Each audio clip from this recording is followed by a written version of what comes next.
the entire Twin Cities for months have had July 2nd marked on their calendar. Yeah. Right? You got Go Fest 17 at the Caboose in Minneapolis. Absolutely. It's going to be fantastic. We have a local stage that you'll be on. Woohoo. Some people may have our Go show at Mr. Wives tomorrow on their calendar too. I'm excited about that. I've had today marked on my calendar.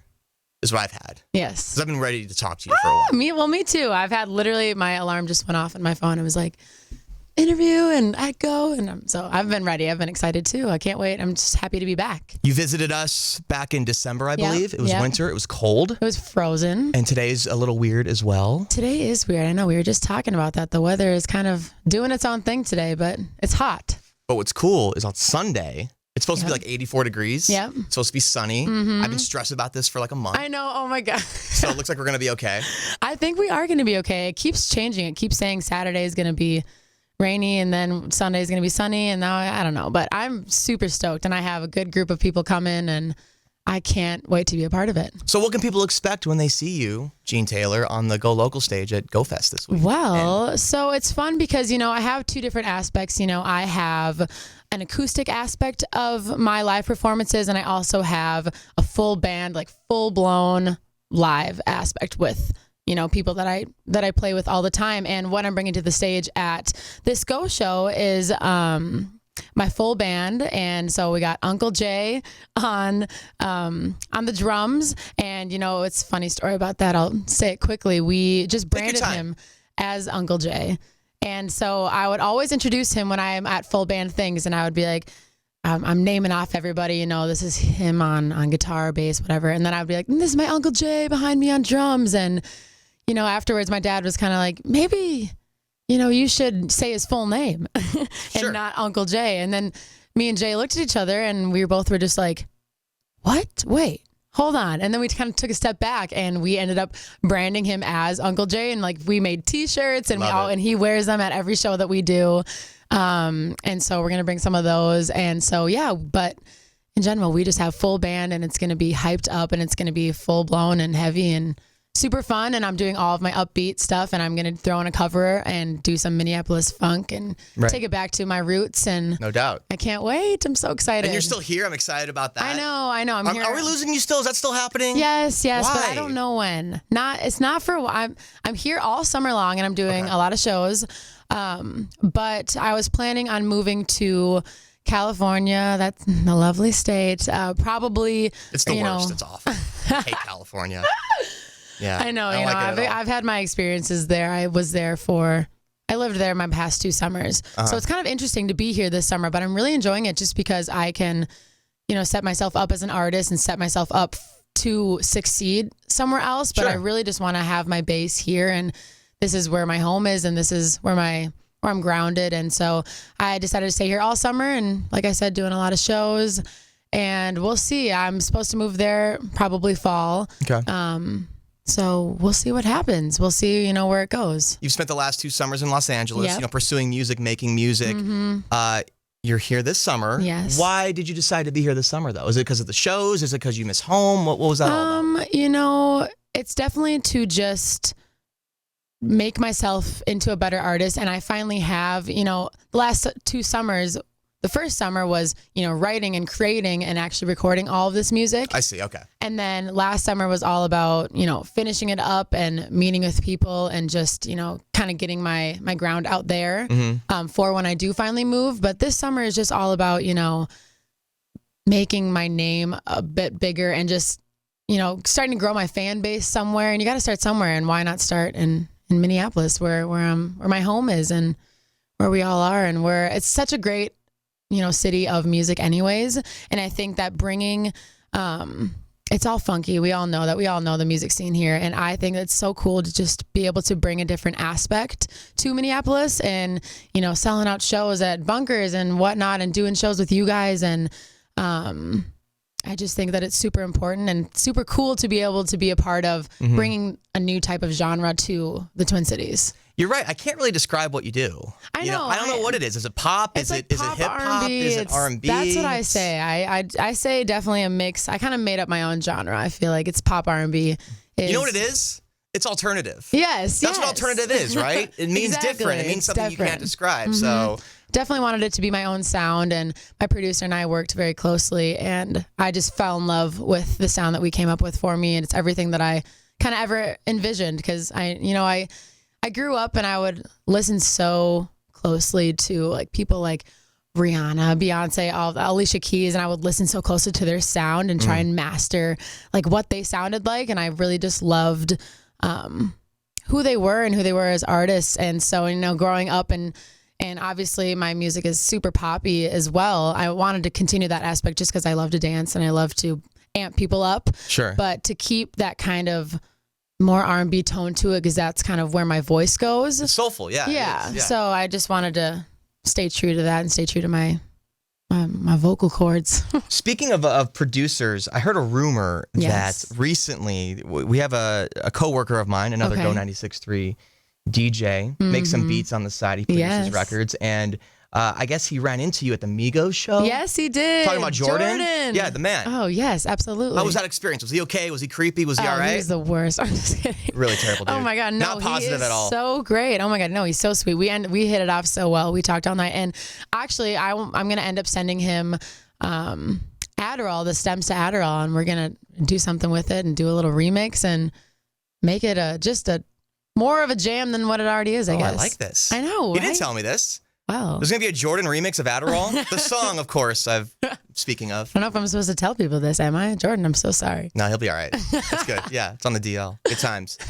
Go Fest 17 is this Sunday. I'm so happy to have you on this show. I cannot wait. One of my favorite artists in the Twin Cities by far. And in general, too, Jeanne, let's be honest. Thank you so much. I know you guys have been so good to me. I just can't even thank you guys enough. Like, I feel like you guys are my little family. I love it. Well, you are. And I appreciate you making music because it makes booking a show like Go Fest that much easier.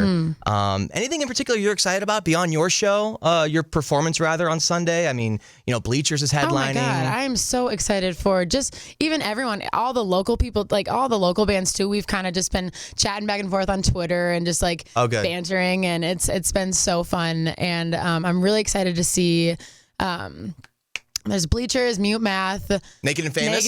We're incredible. Yes, they're so good. I know a bunch of my girlfriends that are coming are like, oh my God, I can't wait. So it's just going to be such a great day. And I'm bringing like my family, my sister, her best friend, and me and a couple of my best friends. And I'm just so excited to show them what I do, but also be able to show them like what I can be a part of. And we're, after my set, we're going to walk around and just see everyone else and how incredible they are. And I can't wait to meet it, like just chat with people too, and the other local bands, and just get to know each other, and hopefully be able to like set stuff up for the future, or just like jam together. And I don't know. Step Rockets, Husa, two local bands also on the bill, and I'm gonna assume something right now. Husa, yes. You know what? The first few times I played Husa on the air, like years ago, I had to kind of like look up how to say the name of the band. I definitely didn't know. I love it though. I love it too. It made it so interesting because then people talk about it. Right, that's kind of like here we are right now. Exactly, yeah. And that's kind of what people don't know how to pronounce my name either. They think it's Jeannie. I've gotten Jeanne. Jeanne. I don't know. What an interesting name that would be. What's up? It's Jeanne. A song. I'm gonna go ahead and assume that you're gonna be playing a song called "LA Night." Yes, at Go Fest 17 this Sunday at the Caboose Outdoor Plaza. Woo-hoo. Tickets are less than $30. You should buy them. What should people know about this song? I'm going to play it on the air right now as today's top prospect. So I co-wrote this with two incredible songwriters out in LA. And, but... At night? I was so honestly, dumb. That was so dumb. Come on, Miles. What the heck? Awful. I still laughed, though. You know what? I actually wrote this pretty not feeling the greatest the morning after what I wrote this song about. So, LA Night, every line to this song has its own personal little story that happened to me the night prior to writing this song in my co-write session. That's a lot of jumbled words. I hope that you guys can follow me. I'm here. But so LA Night is basically just about experiencing a new city, especially some city like LA. Here's me, some Midwest girl who everyone makes fun of my accent. And I was invited to, this night out, and I ended up running into people that I have followed my whole life. I used to be a YouTuber. Oh my God. Well, like internet famous? You were internet famous before? I was on YouTube literally like the day it came to be a thing. My old username used to be Tay P123. Oh my God. I had like 5,000 subscribers. What? How many do you have? Like I know at the 6 years ago, I had 5,000 subscribers. What did you do on YouTube? When nobody was when YouTube wasn't a thing. So people, sometimes I'm in, one of my good girlfriends, she is actually super well known on YouTube now. And I was in one of her videos that has 500,000 views. It's really embarrassing. But people comment on it. They're like, oh my God, I remember watching her videos so long ago. But I just sang. I would just post singing videos of songs that I would write. And I would message other people. I messaged Justin Bieber all the time when he wasn't a thing, and he would respond and be like, "You're so good too." What? Yeah. Wait, hold on. You were talking to Justin Bieber on YouTube? Yeah. Yes, a long time ago. What were you guys talking about? What did I would message. I was such a weirdo, and I would message him, and I would because I would search when I was 13, I'd be like, good singers.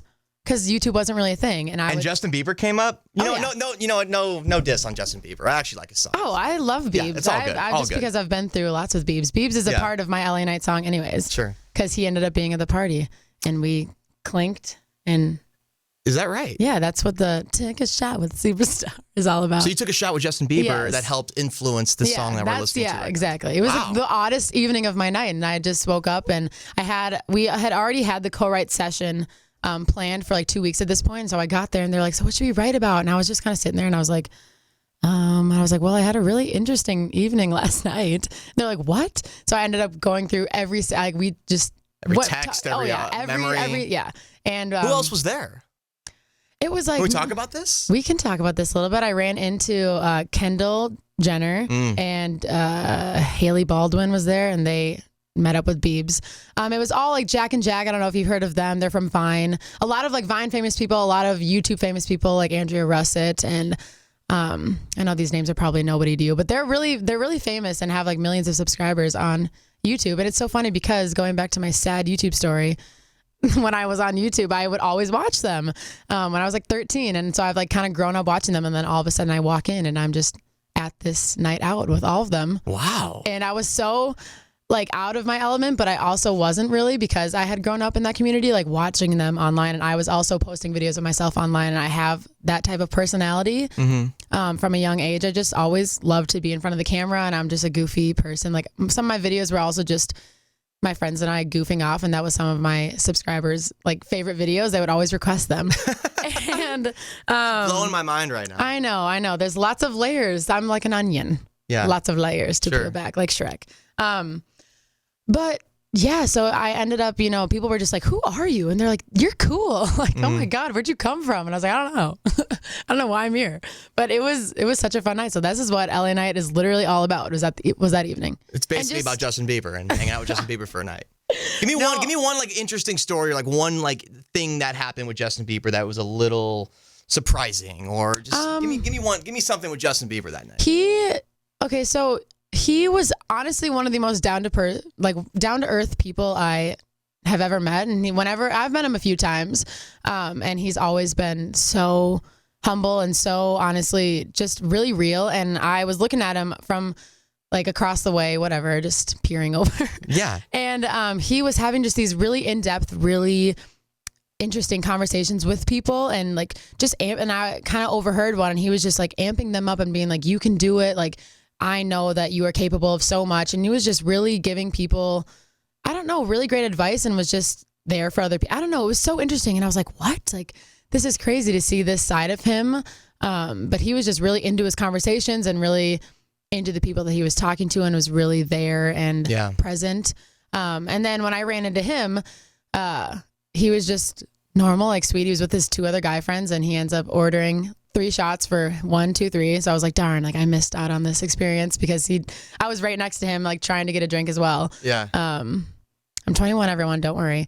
And he ended up taking the last one. Then he looks over at me, and then he hands it to me, and he's like, can I get one more? And then he ends up crossing elbows with me. I don't know how I'm doing. It's a veteran move. I know. Yeah. And then we clinked, and then that was really much it. That was all I needed. I didn't try and bug him. There were some people there that were like, can I hug you? And they were friends of some people, and he didn't seem, I just tried to be cool, Man, being that young, he's been in the limelight for what, 10 years now? Yes, or something literally, that? yes. Being a child star and living in that world. I saw him once when I was in LA at Earth. Yeah. On Melrose, and it was just the whole street shut down. There's 20 paparazzi outside. He can't even. And then when he left, like these two girls sat at his table that he was at with his food and like freaking out and like taking Instagram photos of his food. God. And it's like I can't imagine. I can't imagine that either, honestly. And it's like, funny coming from an artist. Like I'm trying to go into this, you know what I mean? But I cannot imagine that. And that's why I'm happy that I'm at the age that I am, and I have a good head on my shoulders, and I got to grow up watching my father, kind of being immersed in this business anyways. And I feel like not going through it as a 13-year-old is nicer, just because I have, like I said, just a better head on my shoulders. And I've gone through those stages. Everyone's going to be a little poop when they're 19. You know what I mean? Right. I was going to use a different word. But I like it. Yeah. We're pre-recorded. It's okay. Yes, we can drop on whatever we want. So. Yeah. Jeanne Taylor, pleasure to have you here. Can't wait to see you this Sunday at GoFest. I cannot. I'm just thank you guys so much for including me in it and always just being so great to me. I just am so happy to have you guys as my little fam. Well, thanks for making music. Let's listen to some of it right now. Yeah, let's LA listen. Nights. Here we go. Top prospect Jeanne Taylor playing GoFest 17 on Sunday.